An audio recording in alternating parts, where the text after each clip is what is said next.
iguanas like this one are falling out of the trees. So today, we're making iguana tacos. Green iguanas are an invasive species here in South Florida that compete with our native wildlife for resources. But because they're not from here, they aren't adapted to the cold. So when we get these cold fronts, they become too cold and they fall straight out of the trees. Whenever we have these cold fronts and they start falling down, a lot of people will go out and collect them to help control the number in the population. But they do have the nickname chicken of the trees because they're absolutely delicious. So rather than let this one go to waste, we're gonna make tacos. This next part I'm not gonna show because I don't want the video to get taken down, but we have to humanely dispatch and clean this guy.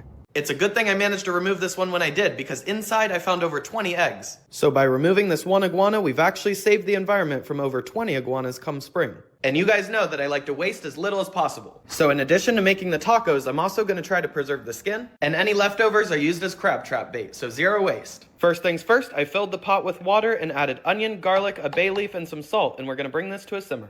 Once it was at a low simmer, I added in the iguana meat, and we're gonna let this cook on low heat for the next 30 minutes. By par-cooking the iguana like this, you give it flavor and tenderize it. After 30 minutes, I removed the iguana meat, set it to the side so that it could cool down, and then added the iguana eggs to the hot water to soft boil. Then I added the soft-boiled iguana eggs with some avocado, some garlic cloves, a little olive oil, salt, and lime juice, and gave it a good mix.